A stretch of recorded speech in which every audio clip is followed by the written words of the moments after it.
Bonjour Alexis Lebrun. Bonjour. Merci d'être avec nous sur Europe 1. Vous êtes porte-parole de l'association Life for Paris. Vous étiez au Bataclan le soir du 13 novembre. D'abord un mot sur cette cérémonie à laquelle vous venez de participer. C'est important pour vous, pour les victimes, pour les familles, d'avoir des moments ensemble comme celui-là ? C'est important pour un certain nombre de victimes d'avoir des moments officiels, en tout cas, où elles peuvent avoir la reconnaissance de l'État par rapport à ce qui s'est passé. Maintenant, nous, en tant qu'association de victimes, heureusement, on trouve des occasions de se retrouver en dehors de ces actualités très médiatisées, on va dire. François Hollande, au cours de cette cérémonie, a annoncé une réforme du processus d'indemnisation pour les victimes des actes de terrorisme. C'est toujours un combat aujourd'hui pour se faire indemniser ?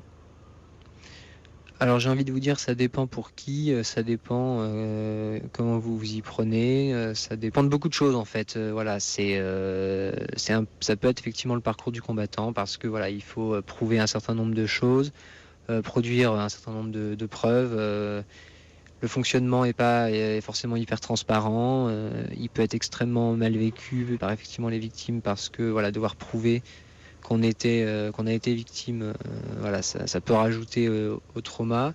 Donc oui, pour certaines personnes, ça peut être un peu le parcours du combattant. Il y a clairement beaucoup de choses à améliorer de ce côté-là et c'est une très bonne chose que cette réforme ait été annoncée, oui. Qu'est-ce qu'il faudrait améliorer pour vous ? Je pense que, comme le président l'a dit, il faudrait absolument déjà que la procédure soit plus humaine, que les gens n'aient pas l'impression de faire face à un questionnaire où on coche des cases. Parce que même si on s'en défend, on a parfois un peu l'impression que ça ressemble, vous voyez, à un barème d'assurance. Et ça, c'est pas possible compte tenu de la gravité du sujet dont on parle. Donc ça, c'est une chose extrêmement importante. Voilà, et dans la façon dont on traite les dossiers. Alors je sais qu'il y a beaucoup de dossiers, mais voilà, c'est pour ça aussi qu'il faut que ce soit réformé. Il faut s'adapter malheureusement à la situation qu'on vit aujourd'hui. Mais ça veut dire que pour certains, on entend ce que vous dites, ça veut dire que pour certains, il est même difficile de se voir reconnaître le statut de victime ?